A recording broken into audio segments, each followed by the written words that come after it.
and the U.S. Supreme Court has affirmed as an individual right.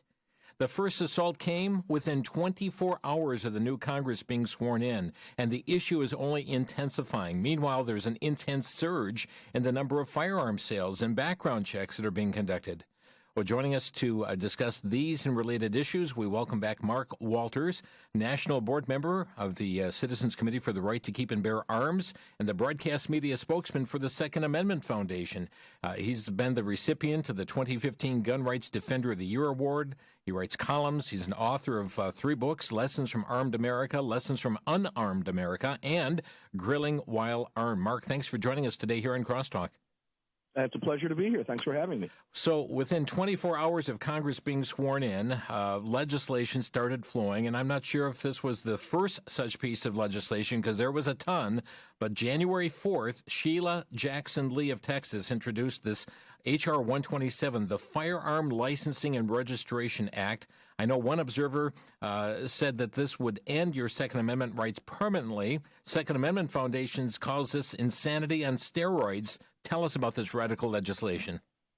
Oh, boy, where do we start? First off, thanks for bringing it up. Yeah. You know, Sheila Jackson Lee, it's hard to believe she's a Texan. She's from a very liberal district down in Houston, and it's legislation like this that makes me question who votes for these people, because there's nothing American or constitutional, for that matter, about this bill. H.R. 127, it provides for, and I quote, the licensing of firearm and ammunition possession and the registration of firearms to prohibit the possession of certain ammunition. Sheila Jackson Lee. And it talks, first off, about licensing. I want people to understand what this bill says, because in this Congress, it will actually get some legs. We may see Durbin move this through the Judiciary Committee. We don't know. But in all other, I mean, she puts this stuff out every year, and it wouldn't see the light of day. It may very well today, but this is how radical they are. The short title of the bill is the Sabika Sheikh Firearm Licensing and Registration Act. It calls for licensing of firearm and ammunition, possession, registration of firearms. Essentially what it would do is put your name in a database. In order to even purchase ammunition, you have to have a license to do it, have a psychological exam before you can even apply for a license, have to have that renewed every 5 years, a military-style weapons license for your standard military or standard rifle that they call military rifles. We're talking about your modern sporting rifles, for example, AR-15s, AK-47s, would require a special license. Again, the psychological evaluation to be conducted, and I think it's important people understand, in accordance with this paragraph, and I quote, the evaluation is conducted in compliance with such standards as shall be established by the Attorney General, a political appointee. So let's just say, not even a psychologist. And there's a lot we're going to pull out from this legislation here, Mark. But when we understand, with the psychological evaluation, there's this big movement going on right now, calling for the deprogramming and re-education of those who are backers of President Trump. I mean, is it possible that the Attorney General then, in the development of the psychological evaluation, would find people who back President Trump, they just might not pass this psychological evaluation? Of course. Now, we're sitting here talking about getting a psychological evaluation to own a firearm. There are hundreds of millions of firearms in the hands of well over 120-plus million Americans lawfully today who harm nobody. And here we are sitting here on Crosstalk talking about Sheila Jackson Lee, the nutcase in Texas, Bill H.R. 127 that would require you to get a psychological exam to get a license to allow you to purchase a firearm that may require a license in and of itself because of what kind of firearm. I mean, the whole thing is ludicrous, the fact we're talking about it. But the reason we have to, whether it sees the light of day or not, this bill's so unconstitutional it would never pass muster. It would never get past Heller. It would never get through the Senate. I don't think in today's day and age it would get through the House, even with the makeup today. But the fact that we talk about it is because this is what they want to do. This is on their wish list. This has been on their wish list for years. They bring this up year after year after year, and this is just a reminder of what we, as freedom fighters for the Second Amendment, are up against every single day in America, that we have to fend this garbage off every day. There's people out there that would do this to their fellow Americans. Well, you say it's introduced each year, but this session, more than any other, as you put it earlier, there may be some legs that put to this to actually carry it through on a committee level or even go to House or Senate. Yeah, I don't know. I don't believe at this stage there's even any co-sponsors here. However, that's going to change. Mm-hmm. We know what Biden wants to do from his own website and from the Democrat Party platform. And the enemies of our freedoms, the enemies of our gun rights, have never met a gun control piece of legislation that they just haven't embraced. Yeah. They've embraced every radical piece of suggested legislation that comes down the pike. They absolutely 100% would support something like this, no question, because they've all talked about bits and pieces of this separately. This puts it all in one big giant pot. Well, while it's crazy, we have to discuss it. We do, and it's because of things like the Green New Deal. I mean, we saw this go, and nobody would vote for the Green New Deal, but you find elements, you find sentences and components of the Green New Deal that are buried in tons of other pieces of legislation that have no problem passing, but the whole sum total of all this, Mark, is the Green New Deal. And the same is true for things like this. This is the Green New Deal for firearms, freedoms, and rights. That's exactly what this is. It's a radical list, wish list, if you will, from the liberal left. And again, you have to sit and wonder who votes for these people. They're out there. Well, I think there's another radical component of this that we need to talk about too, and that is the purchase of additional insurance. What's that all about? Well, they want you to buy an $800 insurance policy, of course, a government insurance policy, as a gun owner, if it's decided you're psychologically okay, based on the Attorney General's test determinations and the doctors that you talk to. This is what we're talking about, buying a gun, going to your gun shop and doing something I might do today just because I'm having this conversation, okay? I may get off the air today and just go right down to High Caliber and buy another gun just because. In order for me to do that under this, I would have to sit through a psychological exam. I would have to pay fines, pay fees, pay taxes, get permission, receive my license, buy insurance from the federal government at $800 a pop, then get another license if the gun that I want today is what they determine to be a military-style weapon, which happens to be, by the way, any semi-automatic rifle, including your Ruger 1022. Just to own a firearm. Wow. So, again, it's so crazy that it has to be discussed. Well, we can't have poll taxes. I mean, we have a constitutional right to vote, so we can't have poll taxes for that. How can we have a tax placed on exercising another constitutional right, namely that of the Second Amendment? We can't. Yeah. But they do it all the time. This is a good place to point out where a fairly regular guest on my program over the years on Armed American Radio, David Codria, made a statement about a year ago, I think, on Armed American Radio. And he said, Mark, it's time to remind listeners that we have a constitutional right to keep and bear arms. The Constitution recognizes our already God-given right to do so. It's codified. I would argue that every human being has the same right. But here in America, it's codified in our parchment paper in the Second Amendment. So they cannot take our guns from us. We have a constitutional right to own them. We can only willfully give them up. And I think those are really profound words when you think about where we are today, because Biden is proposing confiscation. And we can explain later how he's doing that, but it's right on his website. But they can't take our guns. They can't tax us. We can only willfully give them our money if we so choose, because we have a constitutional right to do so. To suggest in any way, shape, or form that a bill like this should even be fought in the courts is absolutely ludicrous and tells you exactly what the other side has in store. And that, again, begs the following question. What is it about their agenda that requires you to be disarmed? I've asked that for years. I've yet to get a really good answer on that, but it's something to ponder and think about because it is a legitimate question. Is this legislation retroactive on previous gun sales, gun ownership? Of course, on everything you own today, correct, yes, 100%. So you would have to, therefore, declare everything that you have, and then... Yes. Wow. Yeah. It is retro to everything that you currently own. Who would have access to the database? In this would be public. Every record would be public. Local newspapers would have it.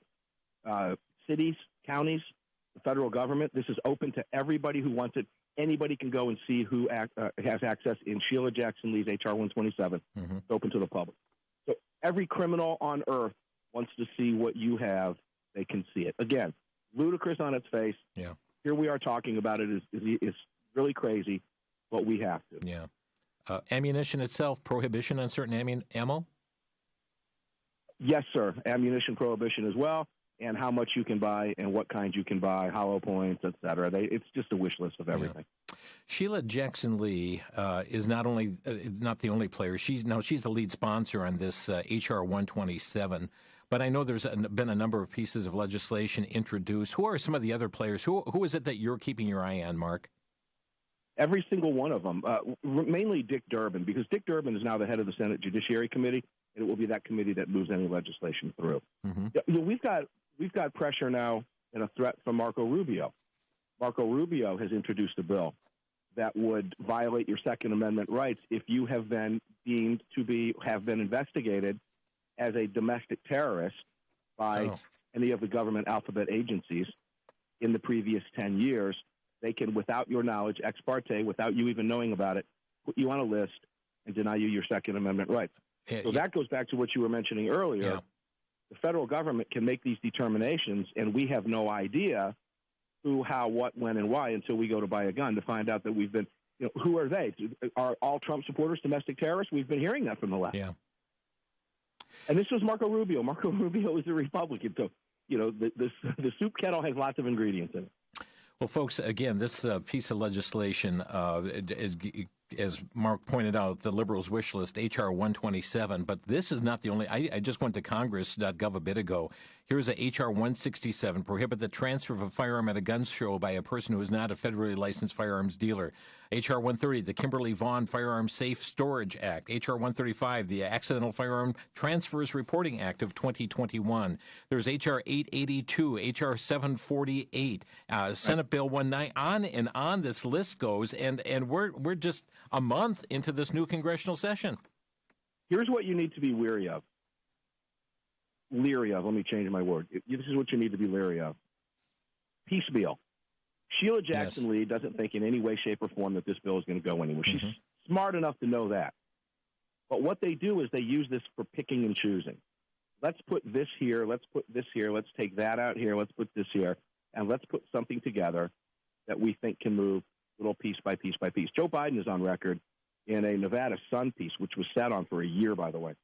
It was just released a couple days ago, of saying that in order to get Republican support on any of our gun control measures, essentially I'm paraphrasing here, he says we have to be able to give them cover.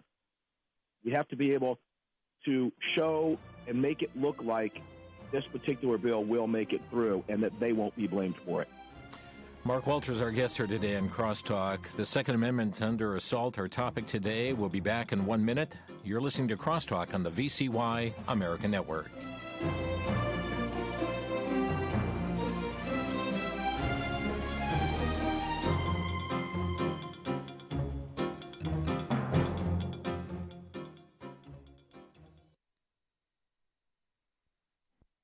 Back to Genesis with Dr. John Morris, president of the Institute for Creation Research. Dr. Morris, was the extinction of dinosaurs caused by an asteroid hitting the Earth? Chris, this is a favorite evolutionary claim that some 65 million years ago an asteroid smashed into the Earth and sent the dinosaurs into extinction. But did you know that a lot of evolutionists deny this? Some are now saying that the dinosaurs were already going into extinction before the asteroid hit. You see, it's really difficult to reconstruct unobserved history. But the Bible gives us the key. The Bible tells us that God created all the animals, including the dinosaurs, during Creation Week. Most of them were wiped out in the great flood of Noah's day, and the fossils are primarily those animals that died in the flood. 2 of each kind survived on board Noah's Ark, but many of them, of course, have gone extinct since then. You see, Chris, everything fits into the Back to Genesis view of history. Thanks for joining us for Back to Genesis.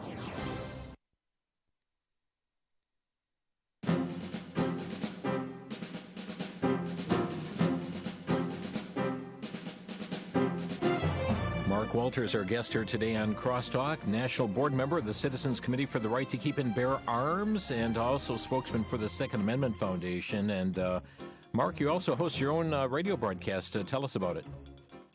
I do, yes, sir. I have Armed American Radio, which roughly 250 radio stations, just added another 6 cities to the broadcast in January, including Jacksonville, Columbia, South Carolina, Clarksville, Tennessee, another station addition in Albany, New York, and a couple others. I've lost count. But been on the air talking about the right to bear arms since April 26th of 2009. We started as a 1-hour broadcast heard within the perimeter of Atlanta. Salem Radio Network saw the possibility for distribution of the program getting some legs, and it's grown to a 3-hour program on the weekend, and now, as I mentioned, on hundreds of radio stations. And I've also picked up Armed American Radio's Daily Defense, airing live from 4 to 5 Eastern, 1 to 2 Pacific, 5 days a week, Monday through Friday, and I still don't have enough time to talk about all these attacks against it. Well, Mark, let's talk more about what's happening here. The Biden administration, you used the word confiscation in our first segment here, and I'd like you to develop that a little bit more and further what you're anticipating from a Biden administration. Well, I take them at their word, and I believe that if we don't take them at their word, we do that at our own peril, at our own risk. I'm going to point you, listeners, to joebiden.com/gun safety.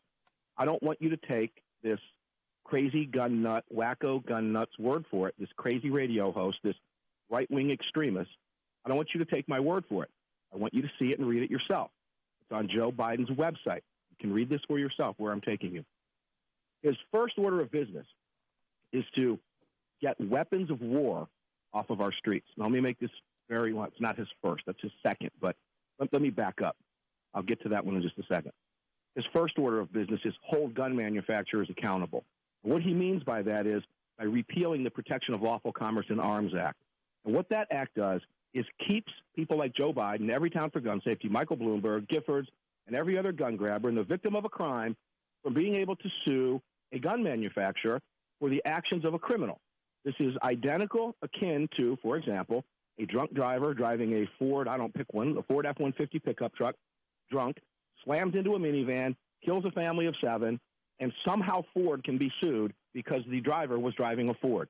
That's what happens in this case. This bill is designed and has been in effect to protect the gun manufacturers from being driven into bankruptcy for political purposes by the very people that we're talking about. Biden's first order of business on his website is to repeal that. That's the first tack that he wants to take. Let's wipe them out this way. We can't get them constitutionally. Let's bankrupt them. Number 2 is his technique is to get weapons of war off our street. There are no weapons of war on our street. No American soldier has ever been issued a civilian semi-automatic rifle, ever. This is a lie. This is hijacking of the language. But they use this because they can hijack the language because the media never holds them accountable. So how are you going to get weapons of war off the street? Bullet point number 1, quoting from Biden's website, ban the manufacture and sale of assault weapons and high-capacity magazines. Joe Biden will enact legislation to once again ban assault weapons. So we go to what is an assault weapon? It's whatever they say it is. And in this case, as in the case of Washington State or California or New Jersey, it's defined as any semi-automatic rifle, including your Ruger 10/22 Plinker. So they want to ban the manufacture and sale of assault weapons. It's right on his website. He won't enact that legislation to do so. Bullet point number 2, what about all of the ones that are already out there in the wild? The millions and millions of rifles. I have 7 of them. Let's talk about my 7. I've already bought them. I already own them. What does he want to do to mine? He wants to regulate my possession of existing assault weapons under the National Firearms Act, which means treat it as if it were a machine gun. Currently, the NFA requires individuals possessing machine guns, silencers, they're actually suppressors, and short-barreled rifles, also known as SBRs for listeners, to undergo background checks and register those weapons with the BATF, Bureau of Alcohol, Tobacco, Firearms, and I call them expletives, BATFE. Due to these requirements, such weapons are rarely used in crimes, as President Biden will pursue legislation to regulate possession of existing weapons under the National Firearms Act. That means you have to pay a $200 tax stamp for every single high-capacity magazine you own and every single weapon you have, which could be thousands and thousands of dollars per person.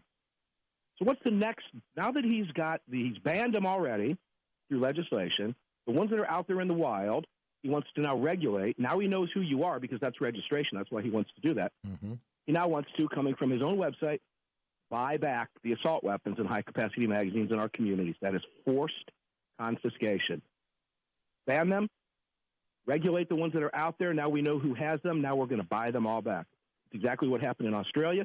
This is from Joe Biden's website, and I could go on and on and on. We don't have enough time in this hour to cover just his website. Those are the first 4 bullet points that lead you in that direction. Folks, again, I want to give you the website so you can go for yourself. I mean, if you go to print it off, it's going to consume 10 pages. 10 pages. It's joebiden.com/gun safety. And it'll take you to that list. He's quoting directly from that. I've got it up on the computer next to me here. joebiden.com/gun safety. And that's what's, as we're talking about these things, Mark, and we're talking about different components of this, we also have the likes of Chuck Schumer and Nancy Pelosi talking about the use of reconciliation, where they're going to try and put together this massive bill that's not going to require be subject to filibuster. They can do it with a simple majority. I mean, they're talking everything from minimum wage. I mean, this whole COVID relief package and all the other add-ons, a liberal wish list that they're putting into this thing. Will they also attempt to put some of these gun control, Second Amendment-related issues into that legislation? With creativity, yes, because listeners need to understand, as you understand, that reconciliation is basically a parliamentary technique. Yes. Or a rulemaking ability that allows them to bypass the filibuster, which is in place right now. I have to give hats off to McConnell. We give props, mad props there to McConnell for being able to not lose the filibuster. That was huge, and that put a real monkey wrench in the Dems' plans, no question about it. So how do they get around that now when it comes to something like gun control? It has to be the reconciliation, in order to go through reconciliation, it has to be some type of financial bill. It has to be some type of tax item. It has to be something with the budget. It has to be budgetary. How could they do that? Well, I'm not sure, but what would scare me and concern me, because they're Democrats and they cheat, is regulate possession of existing assault weapons under the National Firearms Act. That contains a $200 tax stamp for every purchase made today. So that is financial. There's a tax issue there. Yeah. If they were to try to do that with every gun, would they be able to move that through budget reconciliation means? I don't know. Isn't that how we got Obamacare? That's exactly how we got Obamacare. That's exactly what happened with Obamacare. And you can thank, of course, Justice Roberts for upholding that when even the Democrats didn't even try. Right. But they did it anyway. In this particular case, I'm concerned that could happen again. So, yes, when you look at Sheila Jackson Lee's bill and the crazy stuff that they'll throw at the wall to stick, you can absolutely take them at their word. You absolutely cannot trust them. You absolutely have to pay attention to this. If you value the firearms that you have for your own protection, you had better be watching this stuff. Mark Walters, our guest here today on Crosstalk. Mark, while all of these things are unfolding, there's some amazing numbers of gun sales going on, significant numbers of background checks. Give us an idea what kind of numbers we're talking about. Approximately 8 million new gun owners over just the last few months. We're talking about 3 to 4 million background checks are being conducted on a monthly basis, and it's rising month after month after month after month. I apologize. I don't have the exact numbers in front of me, but it's been record-setting. And we don't know exactly how many purchases, because we're not supposed to, but we do know how many 4473, or what was otherwise referred to as NICS background checks, have been filled out. Whether the purchase actually occurred, whether there was one more than a gun at the same time at the same point of sale with that, we don't know. But it's the best gauge that we have, and it is safe to say right now, and I have no problem with the number, that the estimate is approximately 8 to 10 million new gun owners, in large part for 2 reasons. The threat a Democrat administration poses, and number 2, the unrest that we saw in this country when Democrat-controlled cities were burned to the ground by Democrat supporters of Joe Biden through riots across the country that the rest of the media will tell us were protests. But we sat and watched across America cities burn. We got concerned. Liberals got concerned. Conservatives that may have thought about having a gun were concerned. And millions of Americans purchased handguns to feel a little bit safer. And we're seeing the uptick now in training and classes and gun ranges around the country. They are full to the brim of all walks of life. And that's a great thing, because someone that becomes a gun owner and values the right to protect themselves like they never have before, and I've talked to many myself, I never thought I would be here. Those people are fixable, and many of those people join our ranks. You know, I have not verified these numbers, but Beth Bowman at townhall.com mentions that the FBI conducted 4.31 million background checks in the month of January, its highest on record. the highest on record since November of 98. And then the number of NICS checks solely for the purpose of purchase was 2.05 million, a 75% increase over January 2020's number of 1.17 million. That's some significant numbers there. They're huge. And you have to assume that at least one gun was purchased. That's why that background check was confirmed. I had seen the number. The 4.1 million is higher than I had seen. I'll have to check that at Town Hall. I don't doubt you at all because the numbers, every time I see it, it goes up. Mm-hmm. But for January, which just concluded 9 days ago, I had seen as high as like 3.7 or 3.8. So that's not a shock at all. Let's talk about the scarcity of ammunition. What's happening? Lots of gun owners buying lots of ammunition. There's a lot of conspiracy theories out there. I want to put people's mind at ease. I've talked to a number of people throughout the manufacturing process and distribution chains. There's no conspiracy out there. This is just market forces at work. There are more people seeking ammunition than manufacturers can keep up with as far as production is concerned. And honestly, I don't see that changing anytime soon. I hate to say I told you so, but I told you so. I've been telling you this for years. If you see it on the shelves, buy it because it might not be there tomorrow. And if it is, it's going to be a higher price. Myself personally, I've been quoted over $1.10 a round for a 9mm. Wow. It's ridiculous. Wow. I won't buy it because I have enough. But I feel bad for those folks who didn't take advantage, over the last 2, 3, 4 years. We've been warning people this was coming. This was not unforeseen.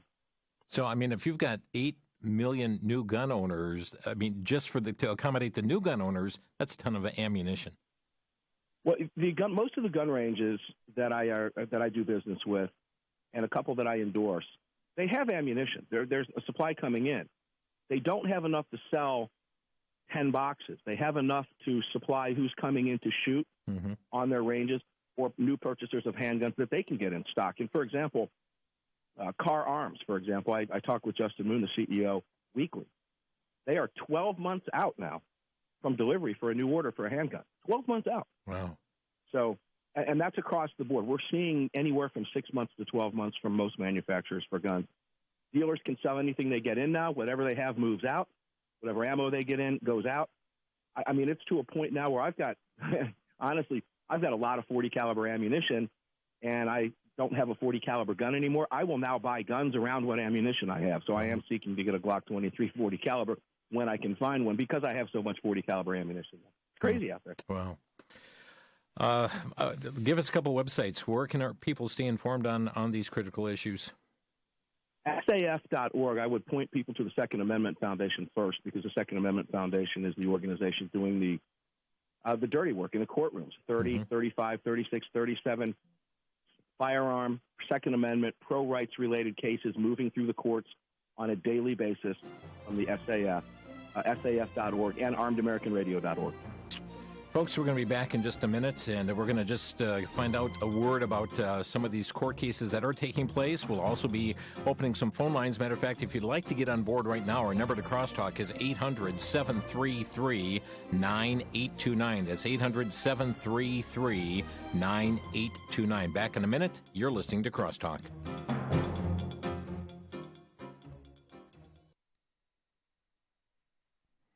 Throughout history, most nations have been ruled by kings. Power which concentrates into the hands of one person, however, often rewards his friends and punishes his enemies. The King of England was the most powerful king the planet had seen. So when Americans got the chance, they set up a government as far from a king as possible.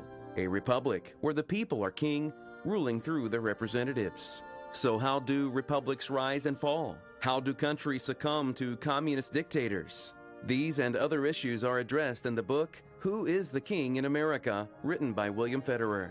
You'll discover what makes America unique and the keys to preserving our freedoms. Who is the King in America is available for a donation of $18. A DVD of Bill's teaching on the same topic is also available for $18, or if you'd like them both, a donation of just $30. Call 1-800-729-9829. 1-800-729-9829.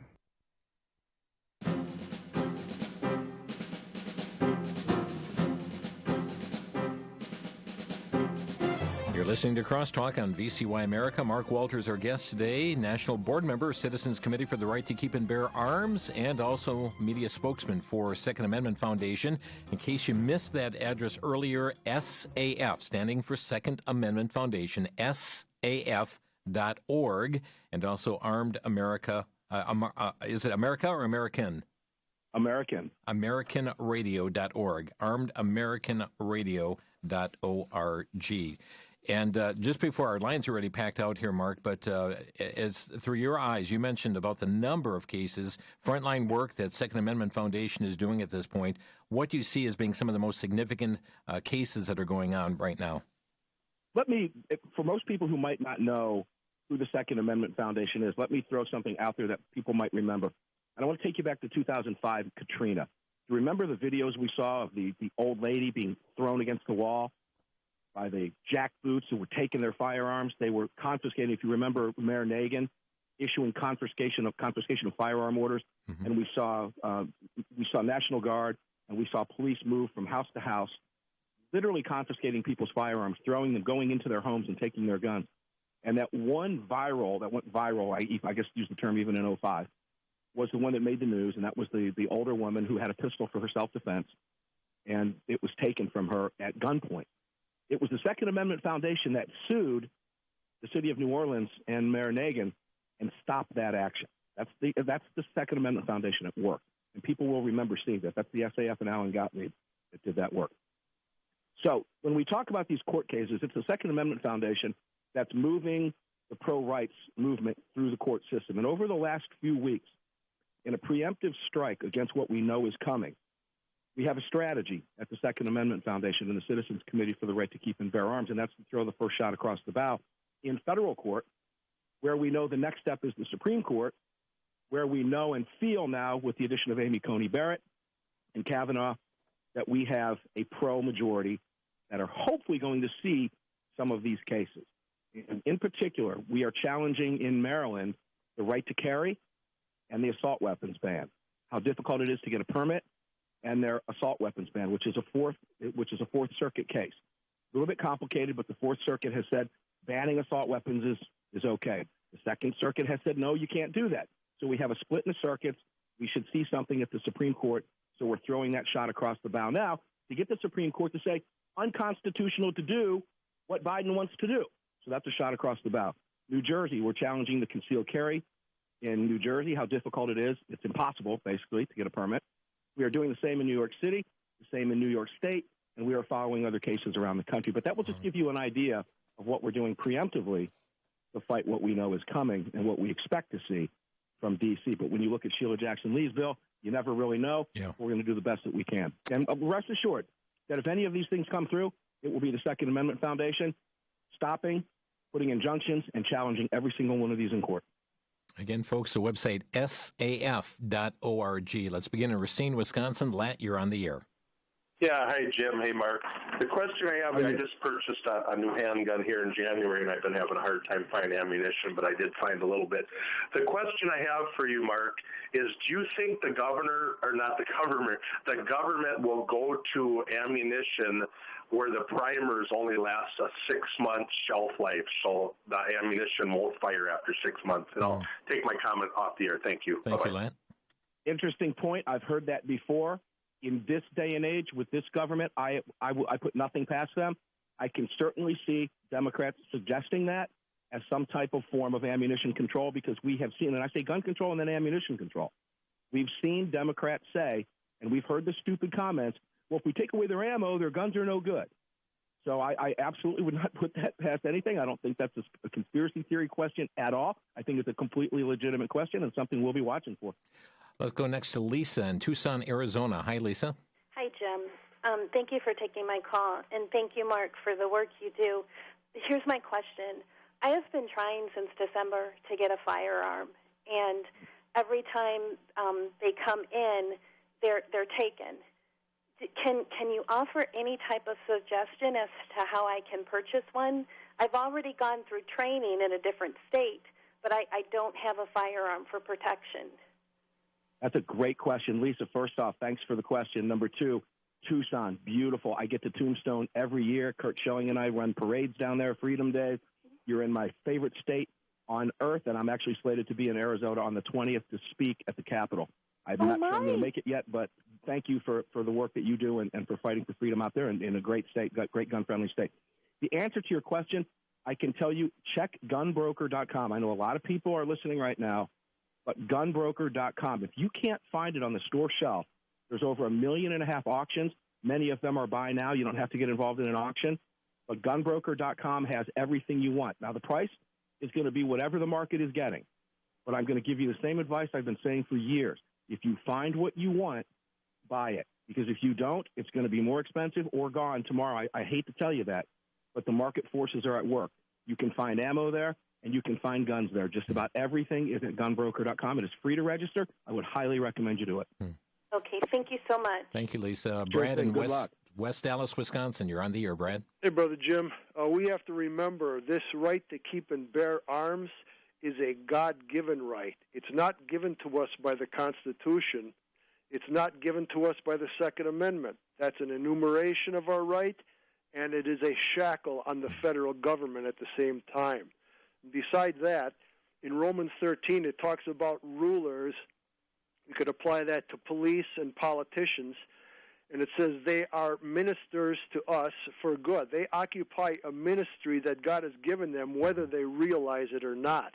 And if they do otherwise, through confiscations or draconian laws, then they're no longer ministers to us for good, not worthy to govern or to be obeyed. And we have to defend ourselves. If they make themselves part of the problem, then they have to bear the responsibility for that.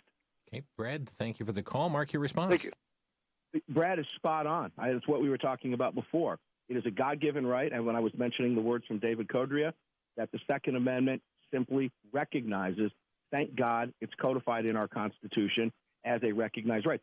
What we have a problem with the Democrat Party today is they want to treat it as a privilege. Now, we could spend the rest of the hour talking about that because that's what all of these gun controls do, is just bring the Second Amendment into line. Okay for me, not for thee. I can be protected by my guns, but for you, it's a privilege. Brad was 100% spot on. Thanks for the call, brother. You got it. You nailed it. River Falls, Zach, you're on the air. Hi. So my question is, what would happen if you don't comply with these ridiculous gun laws? We know that the government is basically waging war on us, and I just wanted to get what would you foresee happening if you don't comply? Okay, thank you, Zach. Zach, great question. That's something that we've been talking about on Armed American Radio for years. And I have made it very clear to my listeners and whoever's paying attention that I will not comply with unconstitutional edicts that infringe on my right to bear arms, period. Now, having said that, there comes a question. This is something that Americans have to ask themselves. And I've been saying this for years. If they continue this march, this push against our rights and our freedoms, the day is soon coming that American citizens, good, hardworking, decent, law-abiding citizens like you and Brad and Lisa and everybody else that's calling in and are listening to the show, are going to have to make some very difficult decisions. And one of them is that right there. You have a choice. Now, we can go and look at what happened in Connecticut, for example, after Newtown. They went crazy. Everybody had to register their AR-15s, their AK-47s. Virtually nobody complied. Nobody's in jail. We've been screaming at the governor, call them out, go get them, arrest them, put them in jail. They don't. But, you have to take that risk. Are you willing to be that test case? I am. William is next. Hi, William. You're on the air. Yeah, Mark, thank you for all that you do, and I think we need to really uplift your organization in prayers before God. And thank you, sir. I recently read Patrick Henry's Give Me Liberty or Give Me Death, and unless God's behind everything as he believed, everything we do is in vain. And I realize that these freedoms and liberties that we have were bought and paid for with American lives, American money, and they didn't take these rights that we have, just as a joke. They had to pay for them with their life. But my question basically is, how do we put pressure on Hollywood when you have these actresses and actors out there who are, being protected with armed, people, but yet they're trying to call for, the disarmament of the average American citizen? What kind of extra pressure do we put on them? You listen to Armed American Radio and listen to me rail on them at every opportunity I get. That's such a great point. And before I go into specific answer there, also, Federalist 28 and 29. Give me liberty, give me death. Great read, but I want you to read Federalist Papers 28 and 29, Hamilton, if you've not read them. It lays out if you take the Second Amendment from its beginning, the well-regulated militia, it describes what that is and what it means and who it consists of. And you'll see that all of these are infringements. I would highly recommend it. But to get back to your point, the mainstream media gives these people, a large platform. I believe most people don't really pay that much attention to it. There are some people out there with, who are, I guess, to use Rush Limbaugh's old term, skulls full of mush that pay attention to this stuff. But I think when they do that, they anger the vast majority of Americans. You got to keep in mind there's 120+ million Americans that own guns. However, I live in the state of Georgia, where I believe Hollywood had a huge influence when it came to money in the state and what happened with the elections here and what happened with Kemp and why they didn't respond. So they are a force to be reckoned with. And what you do is you get on social media, you respond back to them, you call them out, you write letters to the editor. You don't. Yep, you don't participate in it, folks. Thank you, William. Al in Milwaukee, you're on the air.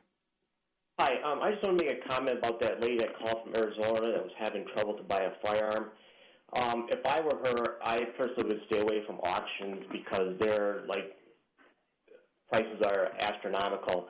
I have no affiliation with this company, but Classic Firearms, they have a number of firearms, both handguns and long guns for sale.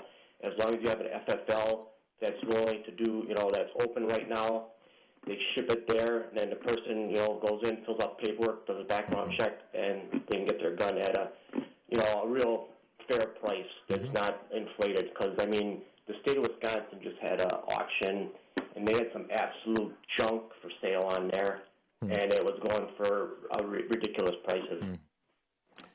Thank you. Let me answer that. Al is not wrong, okay? The market is working right now, and at Gunbroker, as I mentioned, it's a huge source.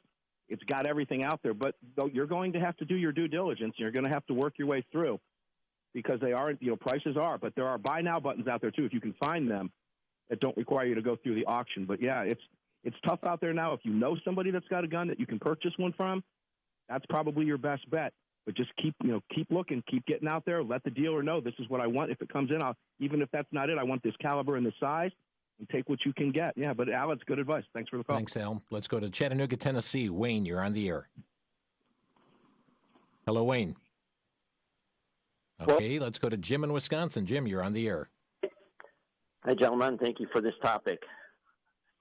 I've been looking for an answer for this question for a long time, and I don't think I've gotten the answer yet. Part of the Second Amendment says, "Thou shall not be infringed." Okay? All these people, elected officials, as far as I know, they all take an oath of office to protect and defend our Constitution against all enemies, foreign and domestic. And I'd like to know what determines who holds these people accountable when they violate that oath. I've never seen it. I don't know if it's ever happened. It's like, what is there in place to say you're violating your oath of office? Okay. So. Very good. Tell you what, we're up against a break. We'll have a response to that right afterwards. So thank you for the call. Back in a minute. You're listening to Crosstalk. Mark Walters with us from media spokesman for the Second Amendment Foundation. We'll be right back.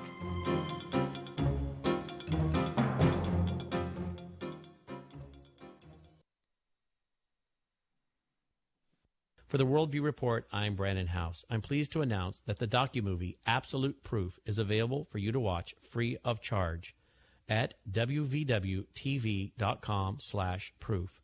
This is not a political documentary. This is an educational documentary to preserve our republic for all people. This shows what happened with the cyber attack on our election cycle by enemies, foreign and domestic. It was produced as executive producers by myself, Brandon House, Mike Lindell, and Mary Fanning. We filmed it and post-edited this in 6 days. It was a Herculean achievement for the American people and for our religious liberty, economic freedom, and God-given rights. I hope you'll spread it far and wide and watch this educational public service documentary. wvwtv.com/proof. That's wvw.tv.com/proof.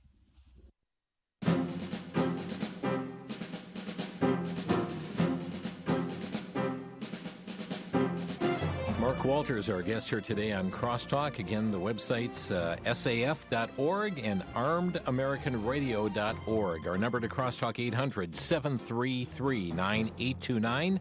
That's 800-733-9829. So, Mark, we take the oath, but who's there to hold them accountable when they don't stick by their oath? We should be. And, Wayne, that's a great question. Here's where we have problems with that. And that is, you mentioned the words shall not be infringed. Very important words. Where we fight in the courts is what is considered an infringement. Now, you and I both know that any gun control is an infringement. Then we go to the Heller case, where we had Scalia say, but it is not an absolute right. So this is still being fought in the courts. So the other side would make the argument, I haven't violated any oath because I don't believe this to be an infringement. It works its way through the courts. It's a very difficult question to answer.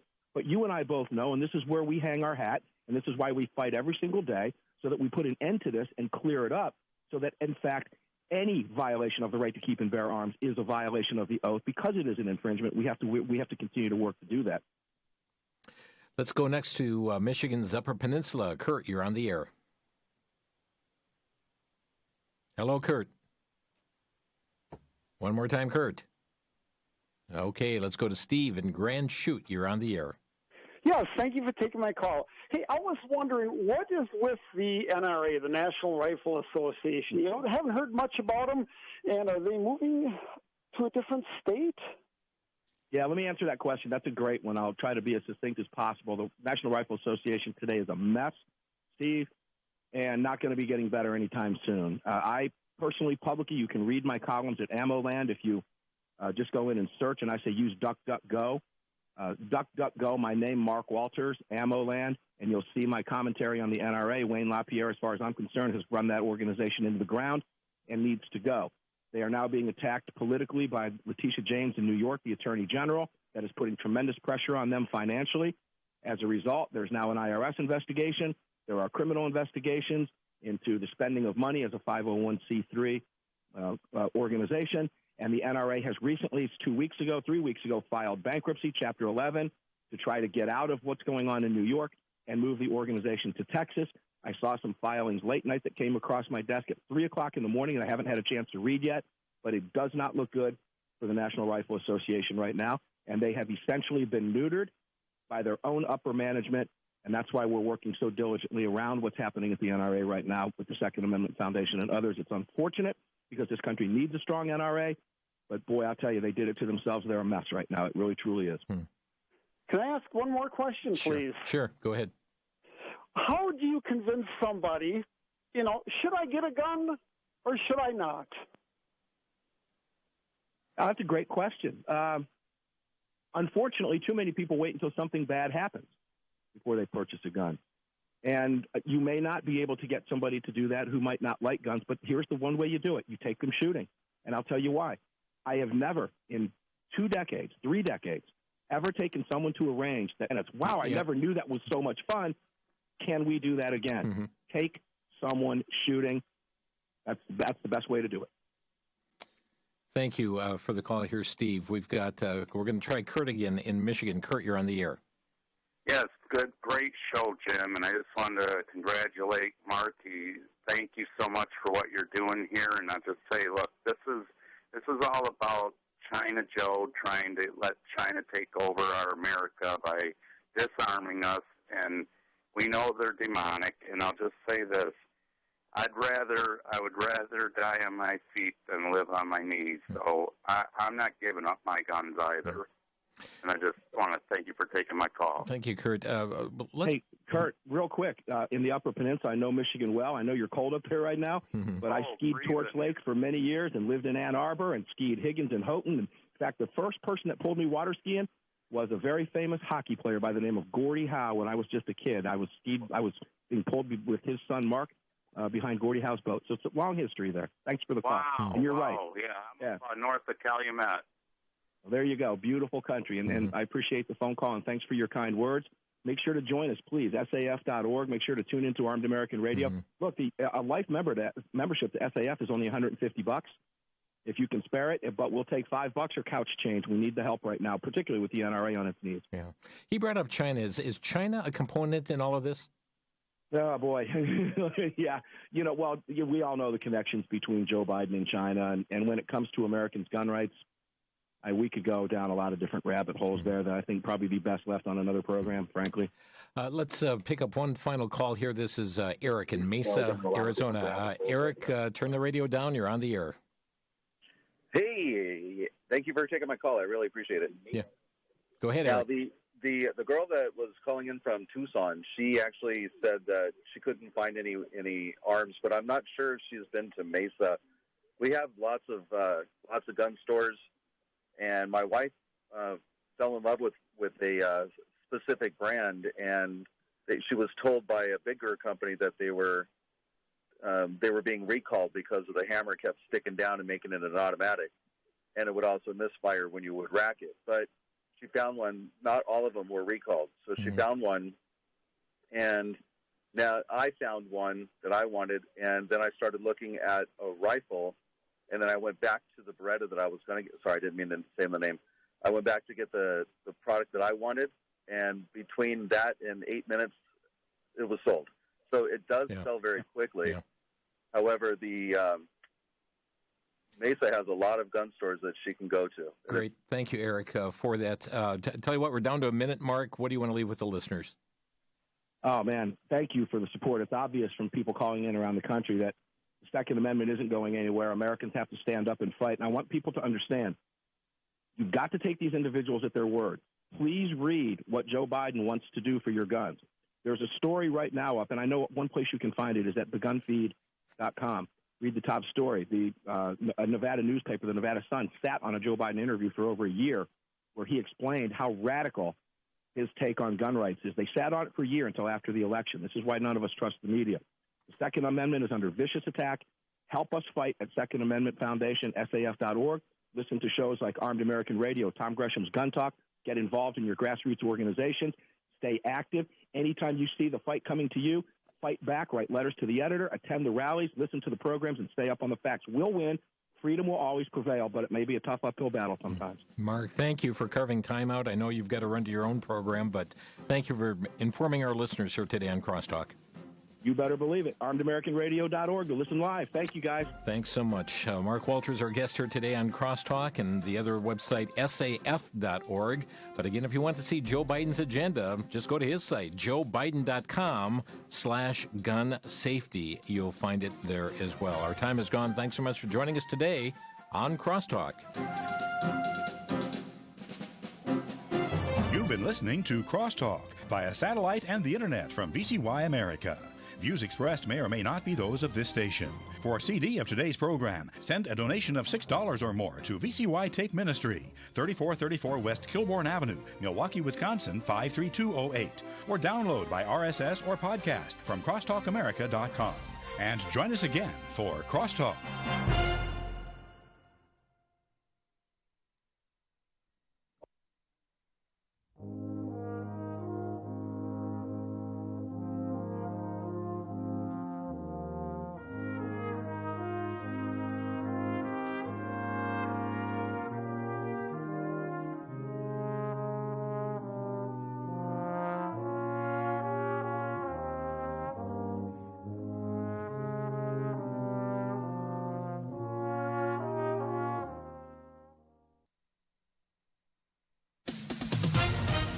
With SRN News, I'm John Scott. Day one of the Senate's impeachment trial for former President Trump continues at this hour on Capitol Hill. Bob Agnew reports. House impeachment managers are laying out their case. The trial is constitutional, despite a majority of Republicans already on record saying the proceedings have no place, given that Donald Trump is now a former president living as a private citizen.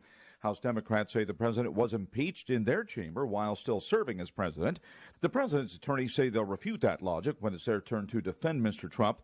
They'll also push back against the Democrats' insistence that former President Trump urged his supporters to attack the Capitol. Bob Agnew reporting. Also at SRNews.com, it's business as usual at the White House as the Senate holds an impeachment trial for the former president. Greg Clugston has more. Press Secretary Jen Psaki has been repeatedly asked about President Biden's stance on this week's trial, and she has repeatedly shut down those questions. Our focus and the president's focus is on putting people back to work, getting the pandemic under control, and that means we're not going to weigh in on every question about the impeachment trial. Asked if the president believes the trial is